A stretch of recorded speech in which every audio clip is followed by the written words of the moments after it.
This episode is sponsored by DigitalOcean. DigitalOcean is the hosting provider I use for devchat.tv. I also use it for my applications that manage the RSS feeds, scheduling, and sponsorships involved in delivering these shows. DigitalOcean is easy to use, has data centers all over the world, and provides terrific services including server hosting and object storage for delivering your web applications and assets quickly and easily. I use DigitalOcean because I love their interface. I get SSD storage for my servers, and their support replies quickly. So go check them out at digitalocean.com. Welcome to Elixir Mix. This is episode 4, recorded on Tuesday, May 8th. My name is Mark Erikson, and also on our panel is Eric Berry. Hey there. And Justin Bean. Hey there, how's it going? And we have some fun topics to jump into today related to Elixir, Bitcoin, and biohacking. And joining us is Kamil Lelonek. Hello. Welcome, Kamil. Hey, welcome, Kamil. And would you please introduce yourself briefly for the audience? Okay, so basically I'm a software engineer from Poland, Europe. I'm doing actually full stack development, so it's Elixir and JavaScript, of course. Besides that, I'm also an educated dietitian. I'm interested in topics like biohacking as well. And regarding my development stuff, as I said, I'm doing Elixir, and Bitcoin and blockchain are the topics I'm doing recently. That's really cool. So I'm just curious, Elixir is still a very young language. So how did you come to Elixir? So actually it started like 4 years ago, I believe. I was CTO in the Danish company, and we were about to start a new project. And I was thinking about the technology we could use at that time, and that this project was going to be very huge. And I was making some research, investigation regarding tools, technologies, and so on. So I wanted to pick the right tool for the job to cover all of our needs at that time and in the future. And I was thinking, I was actually choosing between Clojure and Elixir. I focused on Clojure at that time because it has kind of a big audience at that time, lots of libraries. It was based on JVM, so I was thinking it will be a good choice because it was like robust language and well grounded in the community. But at the same time, I don't remember now how, but I met Elixir somehow. I heard that it's a really promising language based on Erlang. So I thought that it may be a choice for that job as well. And as I wanted to try something new, I decided, okay, let's try with the Elixir. It seems that it will handle all of our needs, and it will be a right tool for the job we are going to do. So I just decided, okay, let's go with Elixir. That's really cool. And I'm just curious. So like as you come to Elixir, depending on your background, being object-oriented or functional programming, what kind of experience you've had. And with Clojure, you've had some experience with functional programming there. So I was just curious as to like what kind of experience did you have when you're first coming to these Elixir concepts? So I had both experience in Java and in Ruby. At that time, I was actually a Ruby developer, but a few years ago, I did some Java during my studies and after that. But I always liked functional programming. I did some OCaml. At that time, I also did some Scala as well.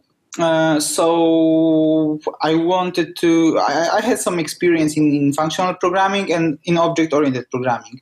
What I liked more, it was actually functional programming because of its principles, because of some technical details, some approach and development style and the way how we write functional code. So that's why I wanted to use definitely some functional language. That's why I was choosing between Elixir and Clojure. But at that time, I was mostly it was Ruby development. Okay. How hard was it for you to transition? So are you doing Elixir full time now? Is that pretty much all you work in? Yeah, I'm doing Elixir for full time. It is 4 years now. Wow. Of my Elixir full time development. Really? So that 4 years, isn't that roughly how old is Elixir? Isn't that roughly the age of Elixir? No, not really. Elixir is older, so it isn't like I started Elixir from the very beginning of its existence. But yes, it's like I'm following the big changes over that time, because at the very beginning the language and the frameworks are developing very very fast. So I need to catch up with all that big changes, major changes. Right. But I'm not from the very beginning of Elixir. So you leave the Ruby haven, which is kind of a nice, comfy little, but it's like, imagine Ruby at that time, like 4 years ago. Ruby's like a great big room full of couches and love seats and like just super cushy. And then you're going into a super scary room where the temperature is really low, and the seats are all like hardwood. And my point is that you went from a very comfy place with a Ruby to a very kind of uncomfy place in Elixir. How was that transition for you, going from a language that, in my view, is much simpler to something where they say the transition from Ruby is typically simple, but in my experience, it's not as much. How was that transition for you? So basically, there are two important things worth to mention regarding that. The first one is that the syntax of Elixir is really similar to Ruby. So if you know Ruby, actually, you can read Elixir code very well. So there are some syntax changes, of course, some improvements, some different ways to do different things. But in general, if you know Ruby, you probably will understand Elixir very well. So this is the first thing worth to mention. The second thing is that lots of Elixir developers right now are basically Ruby developers as well. Lots of people from Ruby moved to Elixir. So there are a lot of people from Ruby in Elixir community. So it wasn't like leaving one community and joining the entirely new community. It was like there are a lot of same people in both communities. So there are a lot of Ruby developers in Elixir community right now. So it wasn't like complete switch, because the syntax in the community is very similar. Yeah, that's my experience too. I'm a long-time Ruby developer, and I've been doing Elixir now for about 2 years. And this is my first major experience with functional programming outside of what you have to do in JavaScript and things like that. But when I was learning Elixir, there weren't a lot of good libraries and support to fall back on. So I ended up having to roll my own libraries for things I wanted to use. What's been your experience with that, having almost twice as much experience with it? So from what I am hearing is too hard find, for example, .NET developers in Ruby community, or even Java developers. But it's like PHP developers came to Ruby community, and then Ruby developers came to Elixir community. So this is what I'm observing. That's actually how my path was as well. Although there was a Java in the middle there somewhere, a good 6 years of Java, but I don't like to talk about that. Same with you, Mark, right? So you and we worked together programming Ruby back at another company. And, yeah, we did. Yeah. And now you're heading up some pretty awesome stuff in the Elixir world.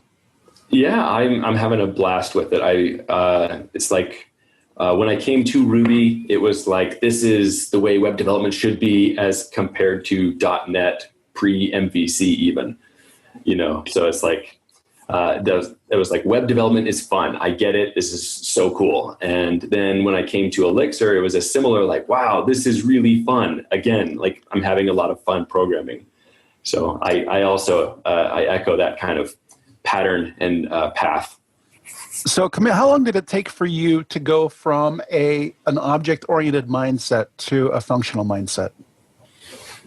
So actually, it wasn't like that. I was doing only object-oriented programming, and then I need to switch my mindset to the functional programming. It was like I was doing functional development during my studies, and then afterwards. So I was doing Ruby development, but I tried to use functional patterns there. So for example, I used modules instead of classes when I could. I tried to use some functional libraries, using some monads and things like that. So I was even trying doing functional programming in Ruby.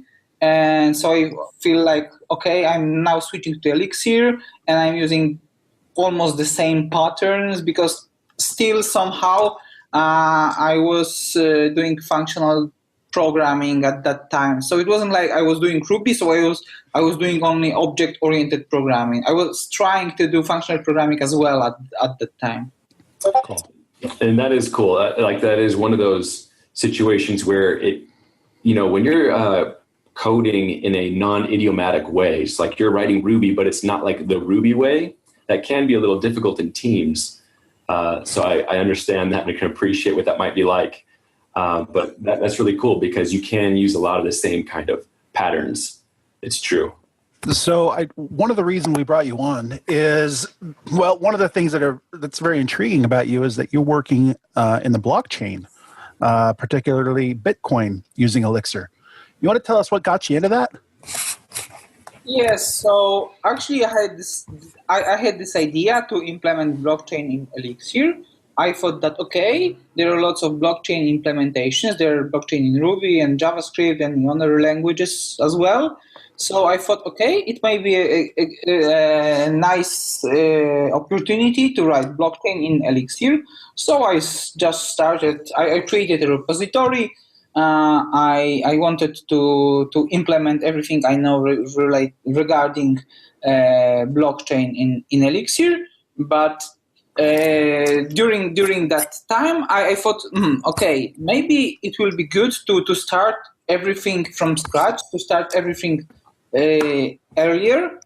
So not blockchain at the very beginning, but maybe Bitcoin, maybe firstly some offline wallet, maybe some security, so cryptography algorithms. So I decided, okay, maybe implementing blockchain in Elixir will be the last step of my entire work.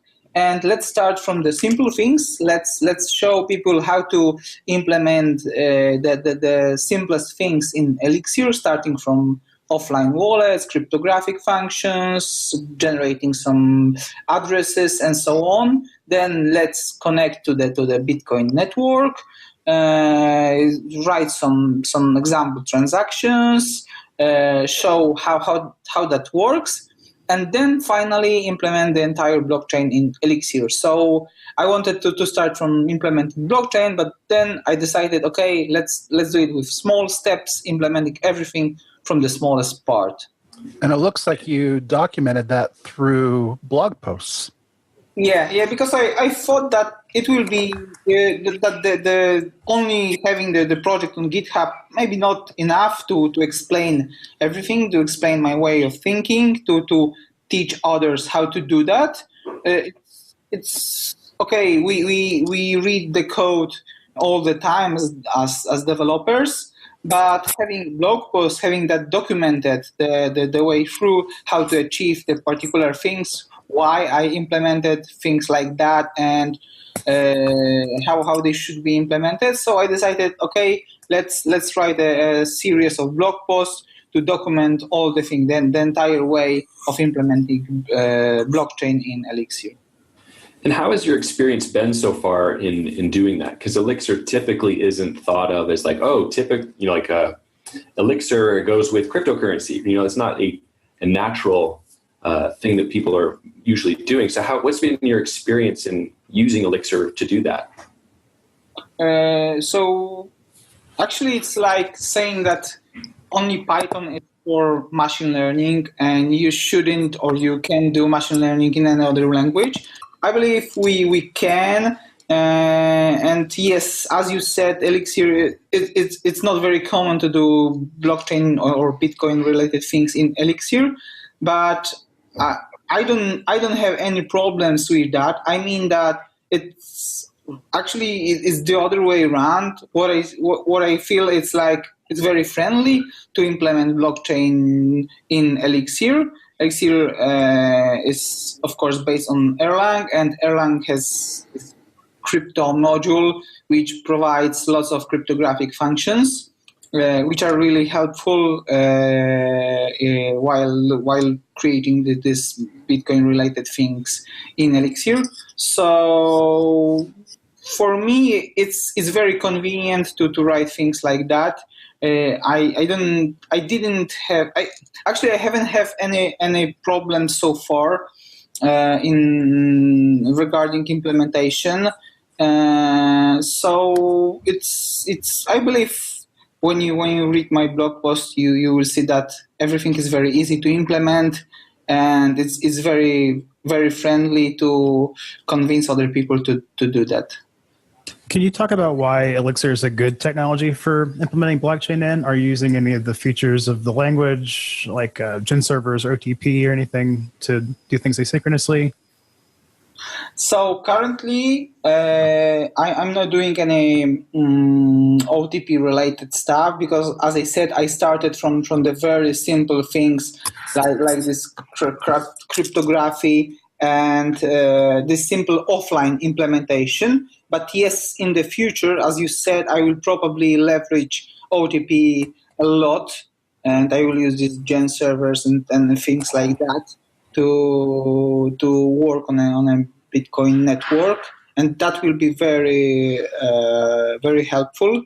And moreover, the functional approach in Elixir will be very helpful as well.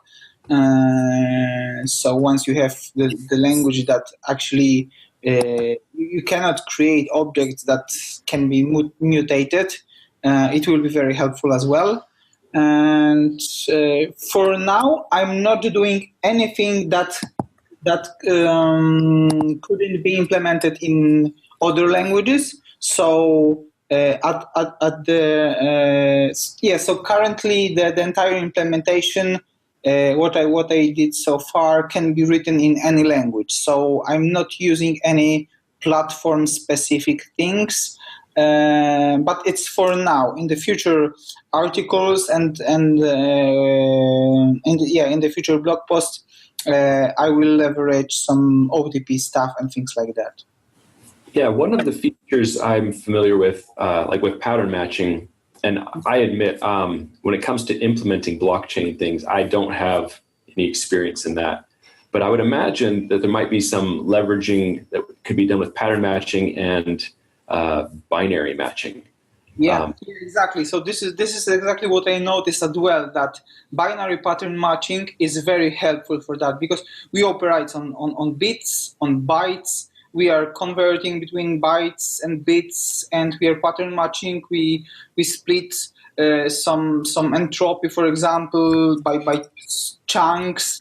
We generate mnemonic words based on indexes, and binary pattern matching is seriously very, very helpful. When I was researching some Ruby libraries, it was done much more complex compared to Elixir, when you can just binary pattern match things, and it makes it very simple to approach it like that. That's really cool. So what's your next step that you're going to be taking on? You've had a few blog posts out now about your experience and what you've been doing with Bitcoin and Elixir. What's your next step that you're going to be taking on? So tomorrow I'm releasing yet another article about seeding Bitcoin wallet. And in probably 2 or 3 weeks, I'm releasing the article about deriving child keys, both private and public, from parent keys. And in that blog post, I believe I will complete the offline wallet implementation. Then the next step will be to implement transactions, probably, maybe blocks as well, calculating some kind of stake of proof of stake algorithms. Maybe I will connect to Bitcoin network as well. So, and I want to have then the complete blockchain implementation in Elixir at some point.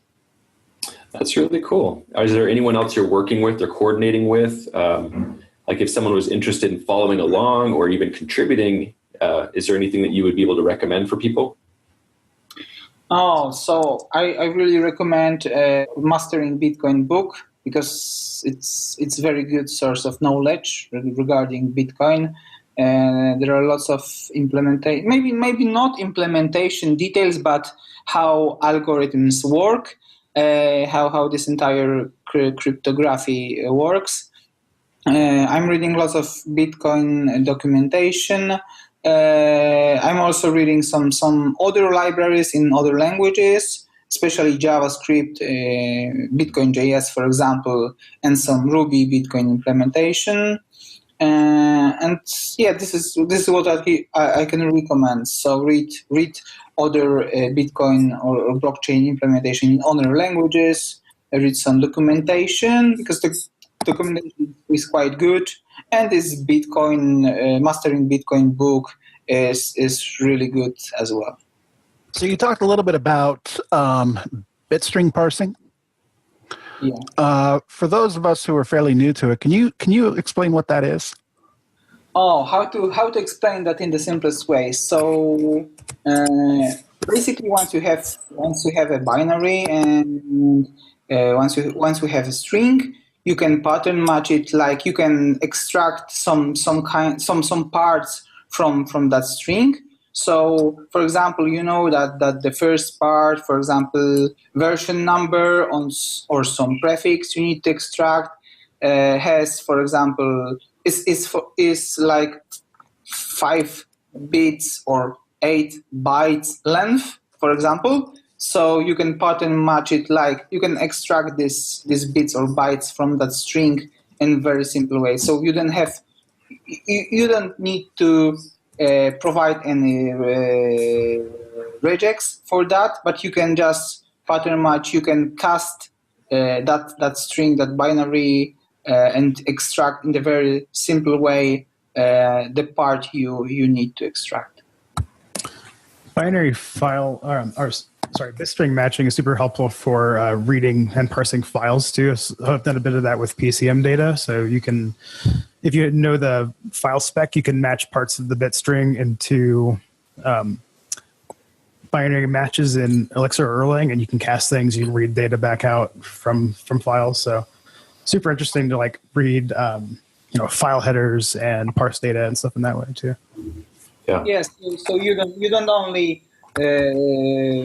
pattern match just strings, but you can pattern match the entire files. Like you said, you can, for example, pattern match PNGs or MP3s, and you can take some metadata from that. For example, some length of the audio, or author, or title, or some specifics of the PNG or other kind of images. Right. Yeah. That's So pretty cool. a good library for PNG parsing that's doing basically what you're describing. I don't remember the name of it. Let's look it up. But Well, that's really cool. And, Kamil, I appreciate that you are documenting this and kind of sharing it with people as you kind of go on this journey and showing. I think it's great that you're showing, like, hey, here's Elixir is a great language. It has a lot of powerful features, and that can be coupled with something that's super trendy and really cool, like cryptocurrency and Bitcoin. And that's a compatible technology. So I think it's really cool that you're doing all that and that you're sharing all that with us. Yeah, so it's basically what I'm doing on my blog. So my blog actually was created to share my knowledge with others, because I don't like to learn things just for my own. When I'm learning something, I'm doing lots of notes. I'm doing lots of investigation, a big research, and I don't want to keep it for myself only. So I always wanted to share my knowledge with others. So that's why I started my blog at the very beginning. So as you can see, there are articles related to what I'm learning at some time, and yeah, this is what I'm doing. So once I decided to, okay, let's go with blockchain in Elixir, so I immediately thought that it will be good to share that with others the entire way. So this is what my entire blog is about.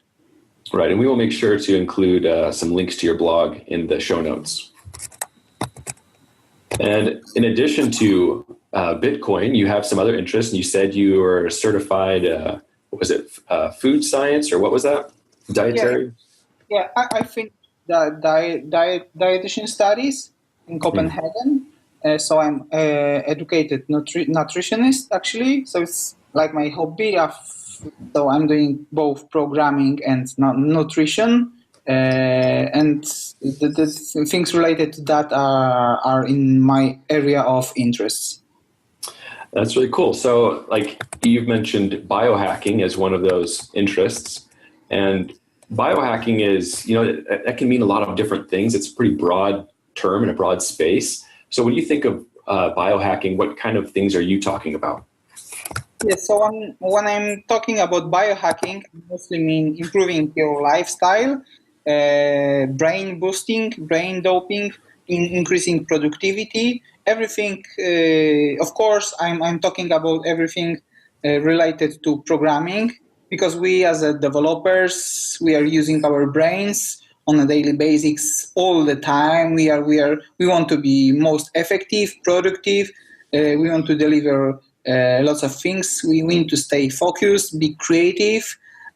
So we need to take care of our brains a lot. And research shows that there are specific parts in our brain that are activated during our development work. So it's very important to take care about our brain, to have enough sleep, to eat specific foods, to use other things to improve our work, be effective, productive, and efficient in our work. That's awesome. Yeah, I agree. I also have like an interest in kind of biohacking. There's the food, the physical, there's mental, a lot of aspects to it. So that's really cool. For people who don't, so we work together, and I saw you bring in the exact same looking salad every single day for lunch forever. Like, I've never seen you eat anything other than this salad that you bring in. So he is a salad biohacker extraordinaire. Yes, I do enjoy my salads. I do vary what's in the salad, but yes, it's I've continued that to this day.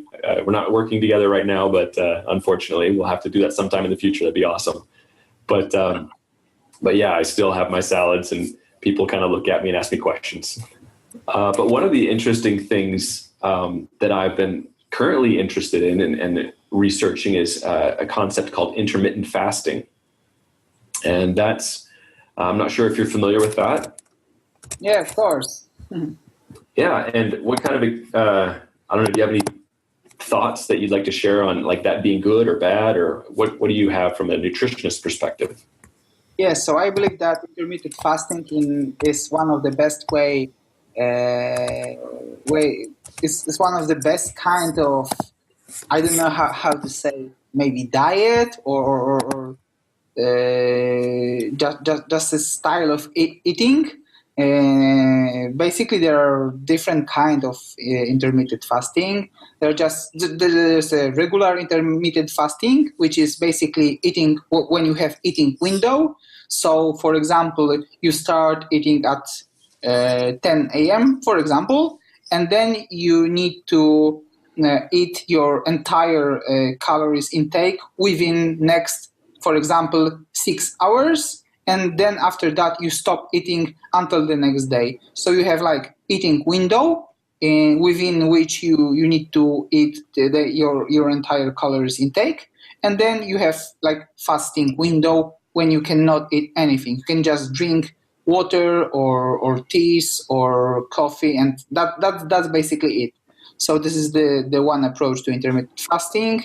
The other approach to intermittent fasting is called eat, stop, eat, or alternate day fasting. So it's like, for example, you decide that, okay, it's Wednesday, so make it a fasting day and don't eat anything. So on Wednesday, I won't eat anything. So I can eat on Monday, Tuesday. Wednesday is my fasting day. So on Tuesday, my last meal, I'm eating my last meal, and then I'm fasting. And on Thursday, I'm starting with breakfast. And that's why I'm breaking this fasting. So this is another approach. There's yet another approach called it's just starvation. It's basically longer fasting. Like you fast for a couple of days, even up to 1 month or something like that. So there are different kinds of fasting, and fasting is known to help your body to heal, to regenerate, to fix some internal organs. So it's very well documented, research. There are a lot of research groups, and it's well known as the very very good approach to eating habits. And I can really recommend that. That's cool. And just to let people know, like if you're thinking about starting to do something with biohacking, it could be simple things, right? Don't think, I have to, change everything all at once, right? You can start really small. Like one thing that I do currently is I have a standing desk. It's the kind that can go up or down. But I've found for myself, just like I would typically, if I'm working all day after lunch, I would get that, after food slump where I would literally start nodding off. My head would start dropping and I could not focus. And just by adding a standing desk where I'm up, I'm listening to music, I'm kind of bopping around and shifting my weight, I'm not standing perfectly still. Just doing that is super helpful in staying mentally engaged. So I really do agree with what you're saying just on how we can make these little changes, little tweaks, and they can improve our mental focus and our brain capability. Yeah, that's right. And I'm currently by the standing desk. And it's said that sitting is the new smoking, right? Because we sit all the time everywhere. We sit during our work, in a public transport, in the meetings, conferences. We are sitting everywhere all the time. And imagine that in a few years, we will get some injuries just by sitting. We need to be aware of that. Sitting all the time, entire day, sitting everywhere, will lead us to some injuries, to some health problems, just because of sitting. Yeah, and I agree. I think a lot of us have heard that already. Another question I had was, sorry? Yeah, go ahead. Another question I had was, just as you've been experimenting with different biohacking things, what things have you found success with? I believe that the most important thing that we need to care about as a developers especially is having enough sleep. It's because we like to work during nights. We want to go to sleep very late and sleep not enough hours, and it's a quite big problem. I believe it's the most basic thing we need to think about, because sleeping is very important to actually everything. Is the basic, because without sleep we can take care of our diet, exercising, and so on. But having not enough sleep won't get us the same results as we could have with enough sleep. It's important to sleep at least 7 hours, no longer than 9 hours, and it's important to go to sleep early, like 10 p.m., and wake up early as well. So it's not enough, okay, I sleep 7 hours, but I go to bed at 1 or 2 a.m. No, it's most important to go to bed early, like 10 p.m. I know it's hard for lots of people, especially those who have children and families, and they have lots of tasks to do in the night or very late. But it will be good to take care about that, to go to sleep early, sleep this at least 7 hours, and you will see that everything will change and your life will improve just for sleeping enough. One of the things I think is interesting is the idea of biohacking seems to, I don't know, I hear about it a bit in the software development community. And I'm just wondering, what are your thoughts on like why there might be that synergy or crossover? Why are people talking about it who are developers? Yeah, because as I said, we are working using our brains, and it's not like that we need to be strong to work. We need to have strong minds to work effectively. So our work depends on what we think, how we think, how we are focused, creative, how fast can we do and deliver things. So that's why it's very common among the software the development community, and that's why brain boosting and brain doping it's so common in our communities. Yeah, I agree. And I think there's probably also some aspect to just the whole software engineer mentality of I'm going to break things down and try and understand this step and what impact does that have on this step.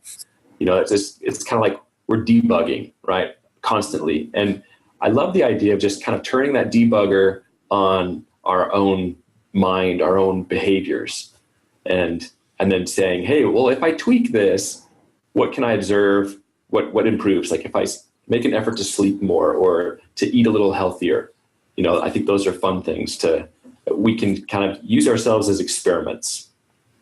Yeah, exactly. Our body is like a computer programs we write, right? So it's like we can debug ourselves. Yeah, so it's exactly like you are saying.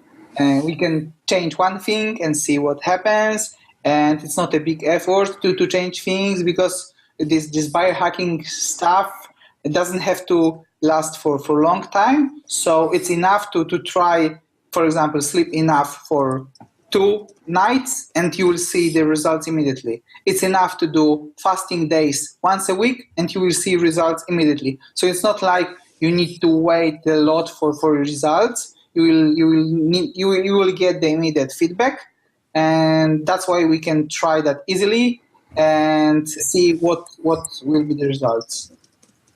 Right. One of the things I've noticed is like this. I've heard this from other people too, so I think other people have noticed this. But you can go to sleep at night with a thought. This is the thought I'm kind of focusing on and thinking about when I go to sleep, and when I wake up, I have that same thought.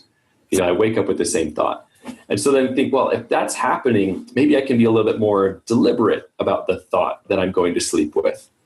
And, you know, you can imagine just going to bed thinking, oh, I am exhausted. I am so tired. I just want to sleep. And have you ever woken up in the morning and felt like I'm exhausted and I just woke up? So, you know, one of those little hacks that I do, and I just did this one last night, was going to bed thinking, I'm excited to wake up refreshed and full of energy, and tomorrow's going to be great. I'm excited to get started, and actually feeling that emotion. You go to sleep, and you can wake up with that kind of feeling and emotion. And that's like, I think it's a simple little thing that we can just kind of start to change some of those behaviors. Yeah, that's right. It's amazing how we change stuff just by thinking about them. It's amazing how by just our thinking, we can change things and what we are capable of by just our thoughts. I agree. There's one more example I thought of that was like that is an example of that. That really, when you think about our emotions are actually chemicals. And this is a scenario where you can imagine if I'm visualizing in my mind that I'm walking alone at night and I'm physically confronted by someone, right? And in my mind, I can actually start to, feel out some of these details and see this little story in my mind. And when I'm doing this, my respiration increases, I tense up, my body releases adrenaline. I've created a fight or flight response in my head that is based on something that's not even real, that's not even in front of me. And that's an example of my subconscious mind is responsible for releasing the adrenaline. That changes my mood, changes my hormones, it changes my physiology. And the idea is that my subconscious mind can't tell that it's not real. It doesn't know. My conscious mind knows, but my subconscious doesn't. And this is just an example of applying a negative thought pattern, and we experience a negative stress-inducing outcome. And then what I love is taking the flip of that and just saying, well, it's interesting to me if I apply positive thoughts and visualizations, I can experience positive mental states, mood changes, chemical changes in my body, and have positive outcomes. So I totally agree that we are able to affect our body, our chemicals, the hormones in our body, just by our thoughts. And that's part of that whole biohacking. Yeah, it's the same thing as we can tell about programming. It's bytecode under the hood, and here chemicals under the hood and hormones. Yes. So we got a pretty hard stop here coming up, so we probably need to move on to picks if that's okay. Yeah, go ahead. All right. Well, thank you for joining us today, and this has been a really fun discussion. And for picks, I can go first. I would just say there's an audiobook that I'm listening to right now on Audible called Solve for Happy, Engineer Your Path to Joy. It's by a gentleman named Mo Godat. He is the chief business officer at Google X, and that is Google outside of the US, in India and Asia and some of those other areas. And he's in charge of that, and he has some very insightful ways of kind of biohacking things with an engineering perspective and a geek perspective. So, Eric, would you like to go next? Yeah. So I have one pick, and we're talking about biohacking. And for me, it's something that soothes me, and it's very specifically to a store that you typically find in a mall, which is Brookstone, and they have super cheap, super awesome fidget spinner. So super smooth.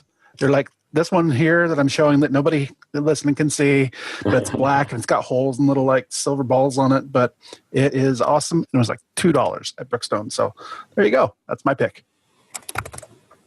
Cool. Justin, do you want to share something? Sure. I guess this is biohacking in a sense. I just got a new keyboard called the Keyboard.io. The website is keyboard.io. And their whole thing is it's an heirloom grade keyboard. It's made out of a solid block of maple. It's got mechanical key switches and things. And so you can like split the halves apart and tent them and tripod the keyboard in different ways so that it's most comfortable to you. So it's a ortholinear layout for the most part, ergonomic.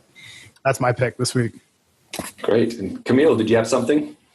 Yeah, so we as developers need to care about hard skills, but also about soft skills. So what I'm reading right now is Nonviolent Communication by Dr. Marshall Rosenberg.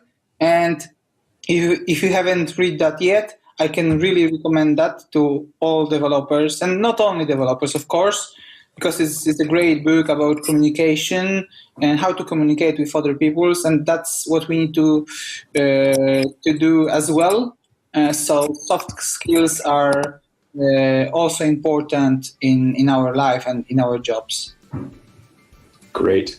Well, thank you, Kamil, for coming on, and thank you, everyone, for participating, and we look forward to seeing you guys on the next Elixir Mix. Thank you. Thank you.